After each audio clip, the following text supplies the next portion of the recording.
الحمد لله رب العالمين وبه نستعين على أمور الدنيا والدين وصلى الله وسلم على نبينا محمد وعلى آله وصحبه وسلم ومركلة إيا برنامج كينيها اللقاء المفتوح أو مرتئ نووية هاي السيد علي الشيخ سيد علي حلقة هوري وحن كقصوا هذا المي أو شيخ أن نفى إيديي أن كقبضني صفات كون وناكسن متكمدة وحسن الخلق ما دام أن سوق أن يدبع وناكسن إن كمتهاي حسن الخلق ما أنتنا وحن قادنا إن وشيخ ونقدر جين دونا إن شاء الله تعالى صفات كانوا كسر جيدة الكبر كبر كوحكم هاي أخلاقنا تيدا ليدتو أيو كميد ياهي أو حنحن مركب موضوع عاص أيو نوغري دونا شيخة سيد علي فليتفضل مشكورا ومأجورا بإذن الله اللقاء المفتوح. وعليكم السلام ورحمة الله وبركاته. أولا وندو حي شيخ عبد الله إلهي سبحانه وتعالى كبركايو إلهي هكذا يكون كان لبعض عن كلونينا مثل جفا إيديستو ومدن وح وترى أنا جن وحنا وترى وندو حي شيخ عبد الله جزاك الله خير. بارك الله فيك. شيخ سيد كبر محل هذا محل قيحي كرا محل تلمامي كرا مرحبا. الحمد لله شيخ عبد الله كبرك هرتوا نقن أدوليته أدن أقدرا أو إلهي سبحانه وتعالى ونعب يا حي وهذا بني آدم وكلعه ودقن marka koowaad aad u liito aad u hooseeyo ilaahay rasuulkiisa ay nacab yihiin sidoo kale bini aadamka ayuu ku dhacaa kibirka bini aadamka kibirkana muxuu yahay nabiga kaleey salaatu wasalaam ayaa noo sheegay nabiga noo sheegay kibirku wuxuu yahay wuxuu dhahay nabiga kaleey salaatu wasalaam al-kibru batru al-haqqi wa ghamtu an-nas kibirka taariiftiisa iyo wuxuu yahay waa batru al-haqqi حق إلا ديده قفك إنه حق وديده حق لو شيءه إلهي سدان يري رسولك سدان لحي سدان حق معهن جركم مليهد وعد جردرن تحي مع وحال يعني مركي حق لو شيء حق إنه إيش وفربنا هاي إنه ديده إسكالوين عضو يرادو حكتير ملان وغنط الناس يضدك إنه يسه أو حقيره وليده ضدك وأمر إنه كسر رأيه مدى بطر الحق إلى القرآن كل شيء وليه وإذا قيل له اتق الله أخذته العزة بالإثم مركي لي إراد إلهي كعبسه ورإلهي كياب ورإلهي إسكيلال إقاد مركي لي إراد إلهي وحليه أخذته العزة وحق قاد إسلوين كبر بالإثم الدنب وقالي سابتيس مركي كبر كتعريف تسنبق على نسيه أو نبري وأنا تعريف تقول أنا أحسن بطر الحق وغمط الناس حق إن لديده dadkan in la yaso waxa qofka in lagu yaso ama nasabkiisa ama in lagu yaso suu yahay ama in lagu yaso yani inuu qofku uu ku yaso taasa waxay noqonaysaa kibirka waa taariiftiisa ugu wanaagsan nabiga kaleey salaatu wasalaam una baray طيب shakhsiyad su'aasha xigta waxay tahay waxyaabaha sababo ama keeno qofka inuu kibro xaqi uu diido xaqi uu qaadan waayo dadkii uu yaso tilmaanta nabiga uu noo sheegay calayhi salaatu wasalaam inuu qofka ku sifoobo asbaabta ama sababaha keeni kara maxay yihiin sheekh Abdullah barakallahu fiik asbaabta keeni karto horta saddex sabab ayaa ugu waaweyn wax kale way jiraan asbaab kale way imaan kartaa waa laga yaabaa laakiin saddex sabab ayaa ugu weyn saddexda sababna ilaahay quraankiisa uu ku tilmaamay nabiga calayhi salaatu wasalaam ahadiisna uu ku sheegay tilmaamta ugu horeysa waxay tahay qofka inuu noqdo duumaal xoolo inuu yeesho qofka hadduu faqiir ahaa inuu noqdo qof taajir ah oo ilaahay arzaaq u fududeey oo ilaahay fatahaad u furo uu noqdo qof taajir ah qofka inta badan markuu taajir uu noqdo ama xoolo uu lahaado inta badan kibir ayaa ka dhashta waati ilaahay uu leeyahay kalla innal insana la yatgha an ra'ahu istaghna إنسان كوو كبرى وقوقا سلوينا يا قاتو مركو يسوع أركو الرأو استغنى إنه ديقتهم ويعني حول إنه لحاضي oo inuu taajir noqday inuusan qofna u baahneen dadka markay u baahan yihiin oo kaalmo ay weydiisanayaan oo waxna ay ugu baahan yihiin yani wax yar oo hunguri marka kasoo kalo wuxuu isu malay inuu yahay qof sareeyo oo dadka dhan ka sareeyo waa tii ilaahay qur-aanku ku sheegay ina qaaruuna kaana min qowmi muusa fabagaa calayhim wa aataynaahu min alkunuuz ilaahay markuu qaaruun fatahaad iyo waxyaalo badan uu siiyey oo arsaaq loo barakay loo furay oo waxyaalo badan la siiyey ayuu kibriyay fabagaa calayhim wuu ku qooqay wuu ku kibriyay oo isla weyne ayaa qaaday ilaahay subxaanahu watacaala ti uu leeyahy fakhasafnaa bihi bidaari lard aya dhan in marka dhulka lala gooyey marka insaanka midda koowaad ugu horeysa waxay tahay inuu xoolo u lahaado xoolo markuu leeyahay oo xoolo u yeesho kibir ayaa qaado tan labaadna waxay noqonaysaa waa jaah ama xil insaanka markuu xil uu qabto qofka bini aadanka markuu uu yahay qof iska shacab ah inta badan dadkiisoo ku jiraa dadkiisoo wax la cuntaa oo la quutaa oo la sheekaysta laakiin markuu jago uu qabto uu noqdo ama qof madaxweyne ah ama qof mansab leh markuu noqdo markaasuu kibirka uu bilaaba markaasuu kibirka bilaaba sidii fircoon ay ku dhacdo oo kale fircoon ilaahay wuxuu ku sheegay inahu daga wuu qooqay oo markii lagu yidhaahday idhab ilaa fircawna nabilahi muuse inahu daga faqul hal laka ilaa an tazaka waahdiyaka ilaa rabbika fatakhsha faaraahu alaayata alkubraa ilahay wuu yidhi fakadaba wacasa ثم أدبر يسعى فحشر فنادى فقال أنا ربكم الأعلى فرعون xoolihiis iyo boqortooyadiis buu isku malay inuu ilaahay hayb boqortooy ilaahay siiyay oo ilaahay u balaaray ba waxay ku xambaartay inuu noqdo ilaahay ana ilaahaygan ah oo halkaas uu gaaro kibir uu la qaado waxa kamid ah qofka kibirka qaaday oo mansab uu geeyay sidii waxa la mid ah Abu Lahab tabada daabila wa tab ma aghna anhu maaluhu wa ma kasab Abu Lahab yani Quraysh dhaxdo jago ku lahaa qiimo ku lahaa qofweyn oo ah laakiin nabiga markii la soo diray unuga agoonka aha miskiinka aha waxaan daraayna dad ballaka tuu yirwe alhada jamaatana ilaahay wuxuu yiri markii naarta markii loo bishaaray ma aghna anhu maaluhu xoolihiisu kasbada hanu matarin وما كسب ججده وشقيسته iyo qiimihi iyo dadka uu ku lahaa bulshada uu ku lahaa mansabka uu ku lahaa waxa ma tarin marka tan labaad waxa waay qofka inuu soo arko markii oo awood la siiyo oo jago loo doorto oo xil loo dhiibay inuu soo arko inuu asaga dadka dhan uu ka mudan yahay oo dadkii dhan markaas uu yeeso uu ku dul socdo midda saddexaad waxay tahay nasabka watan hadda maanta Soomaaliya isku haysato oo hebel baa laandheera hebel baa ka laandheersan hebel baa kan waa laangaab kan waa 0.5 kan saanway kan qoladana ku dhashay kan qoladana noqday tii ilaahay quraanku uu ku leeyahay inna khalaqnaakum min dhakari wa untha waja'alnakum shu'uban wa qabaa'ila lita'arafu ilaahay wuxuu ku dambeeyay inna akramakum indallahi taqaakum kiina ugu sharafta badan waa kan ilaahay agtiisa ugu dhoorsoon ugu cabsi badan weey laakiin ilaahay aada wuxuu ku tilmaamayaa insaanka inuu yani kibir uu ku qaado doono nasabkiisa ilaahay markuu u caday min dhakari wa untha waja'alnakum shu'uban marka nabiga calayhi salaatu wasalaam wuxuu leeyahay dadka dhan waxaa laga abuuray min aadam wa aadam min turaab aadamna waa carada laga keenay carada isku soo dardara isku keenay oo lagu abuuray marka dadka nasabka watii nabiga calayhi salaatu wasalaam uu dhihi jireen saddex waxay ka mid tahay gaalnimada qofka nasabkiisa in la dooraa ka mid ah nasabkiisa in wax laga sheegay qol hebel tahay waa laangaaba tahay ana qol hebel ahay laandheera ahay yani isla weyn waa kibirka weyn laakiin qof markuu wali in xar laga abuuray bini aadan uu yahay kan asaga isku mid uu yihiin markaas wuxuu yani tawaadu sameeyay dhulka ayuu sameeyay marka saddexdaas ugu waaweyn asbaabta waxa jirta sabab kale qofka faqiirka naftiisa inuu kibir dhici karto waana tii nabiga calayhi salaatu wasalaam uu leeyahay saddex ilaahay lama hadlo salaatu la yukallimuhum la yawm al-qiyamah wala yanzuru ilayhim wala yuzakkihim wala hum adhabun alim waxa kamida waa aa'ilu mustakbir qof faqiir oo iskibri qofka soo faqiirana uu kibri karaa laakiin ma badno qofka haduu faqiir yahay asaga batiisa la daala dhacayo asaga wax raadina asaga mar raashiid markii raadina waxay kartaa inuu kibir dadka qaar uga laakiin ma badno laakiin asbaabta ugu badan dadka kibirka ku galo waa saddexdaas xoolo inuu leeyahay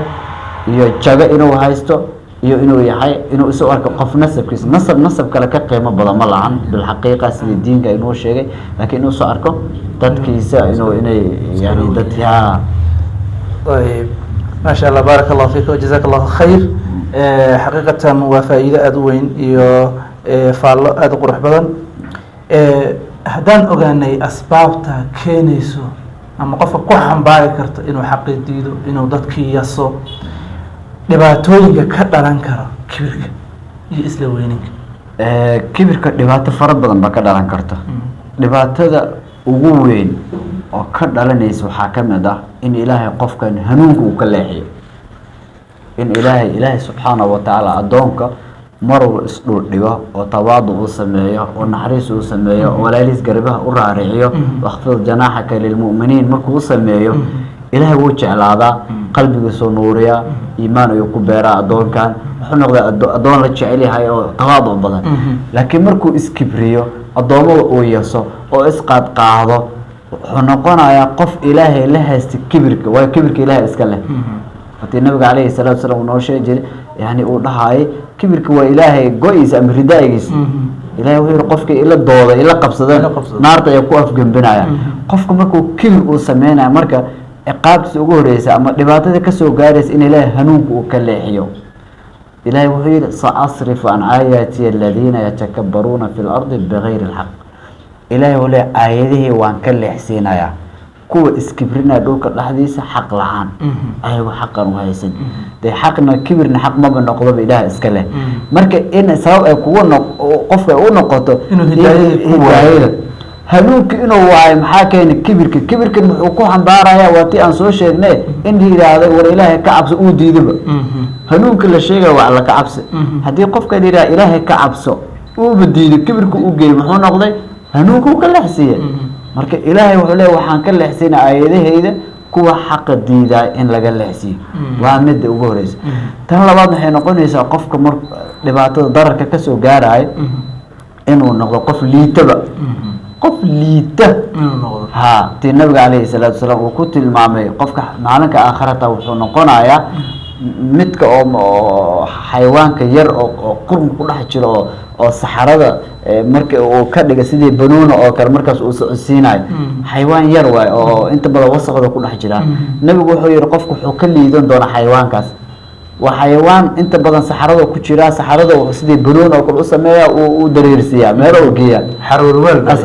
kaas wey. nabigu wuxuu dhahay kaasuu ka liidan doonaa maalinka aakhira. dhibaatada kale waxaaba inuu noqdo qofka horta camal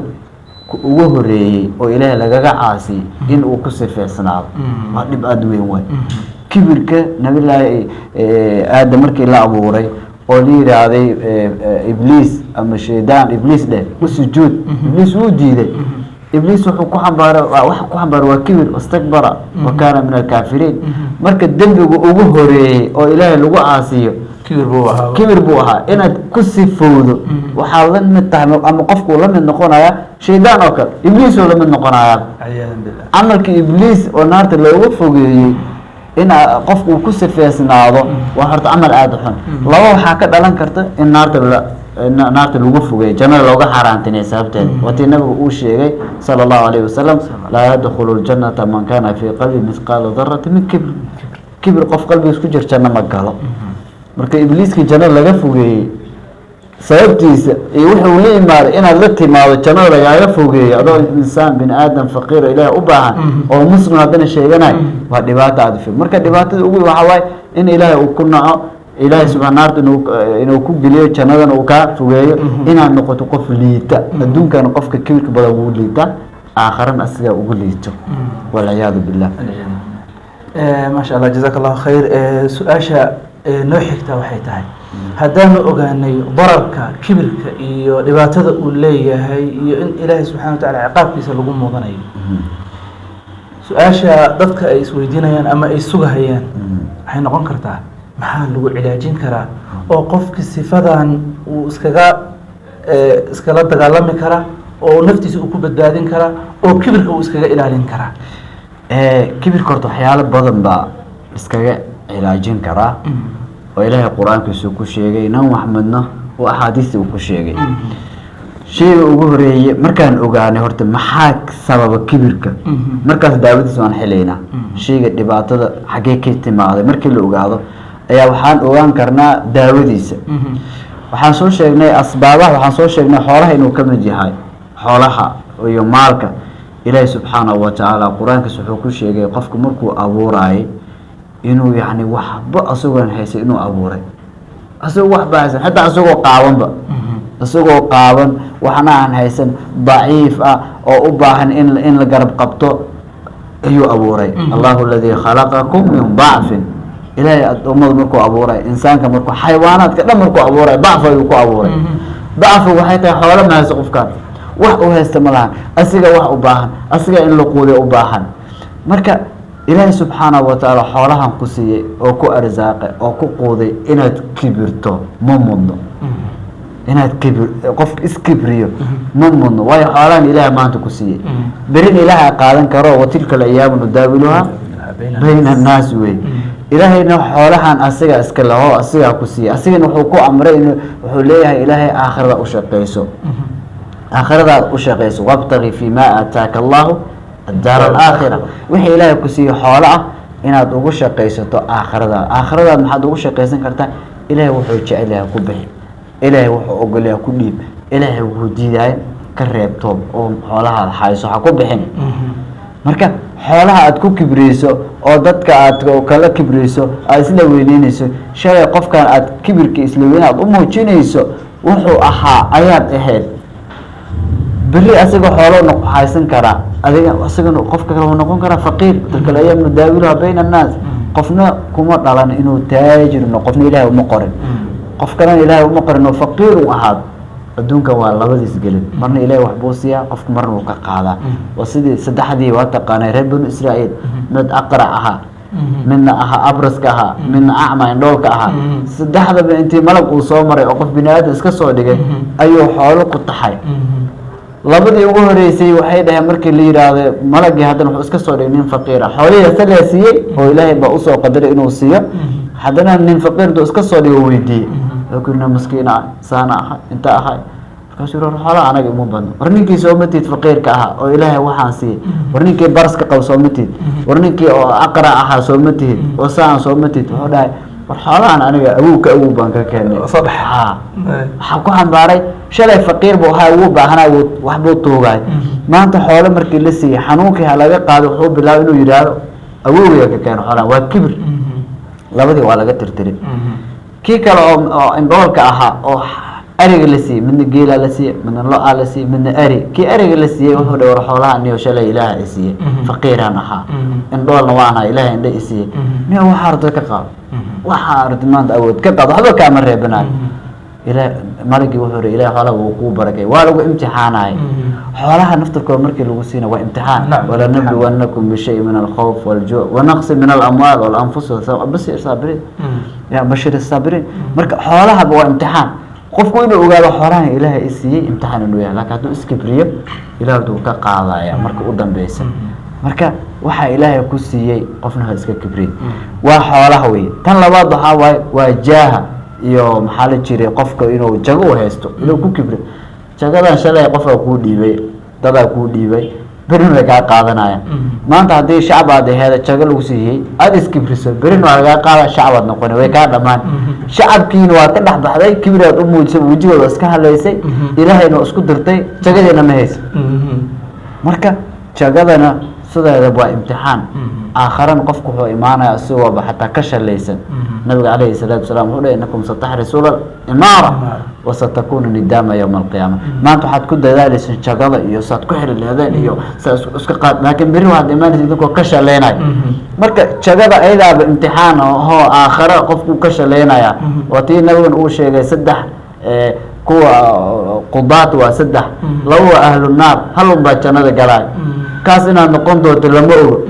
xoolo dad inay kugu fakan doona adigaa la raba inaad tawaadu u samaysa tiri war cafiya haddana inaad iskibriso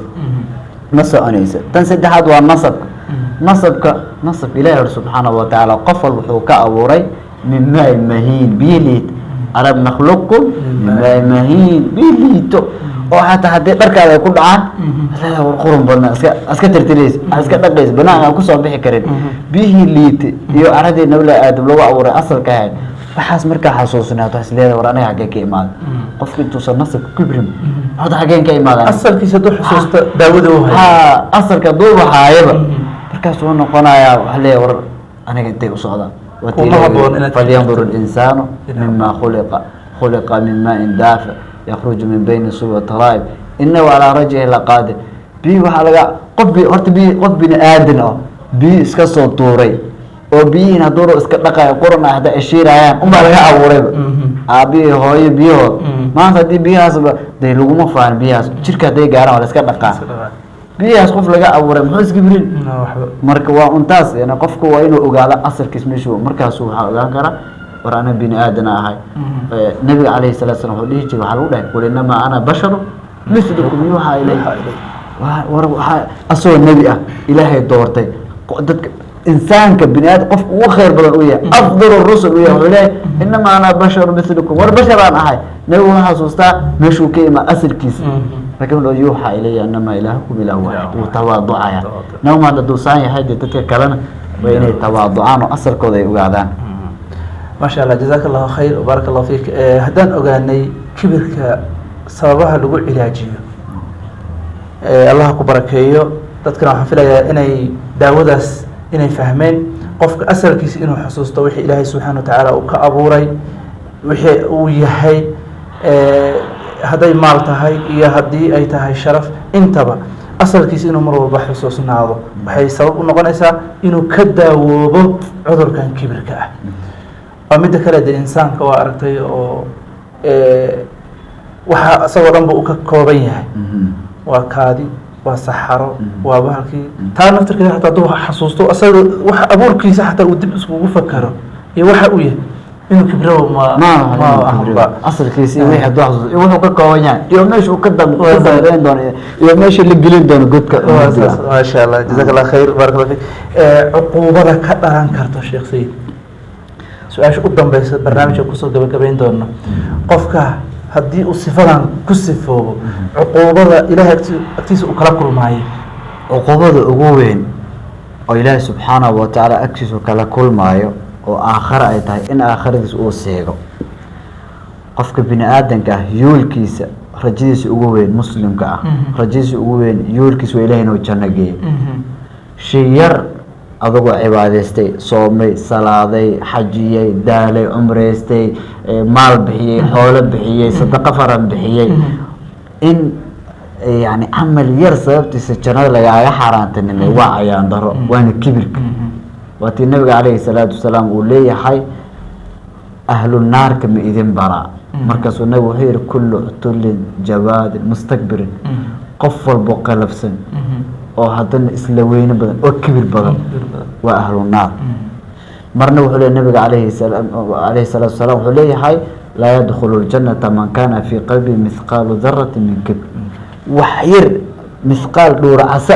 culamada qaar ku tilmaama culamada waxay dhahaan waa shay markii daaqada la furo oo qoraxda ay ka soo gasho shaygaas yar oo dhex socsoonaya ama asqaru shayga kan uu ku jiro kibir ah qofka hadduu qalbigiisa ku jiro ilaahay jannada wuu ka xaaraantinimay marka ayaan dare ka weyn ma jirto iyo nasiib xumo ka weyn kibir yar dartiis in jannadii yoolka ahaa hadafka ahaa loo daalayo oo intaan tartan loo marayo oo ilaahay uu leeyahay u tartama in lagu yiraahdo waraay kibira qalbiga ku jira intii istaag naarta qofka la geeyo waa ayaan dare ugu weyn marka taas ugu weyn uga dhib badan بارك الله فيك وجزاك الله خير شخصية أدوى مصنطها إلهي أكو بركة سبحانه وتعالى مرر كلنا ونلف صفر صندونتا إن شاء الله تعالى هدو إلهي إدمه بارك الله فيك السلام عليكم ورحمة الله وبركاته وعليكم السلام ورحمة الله وبركاته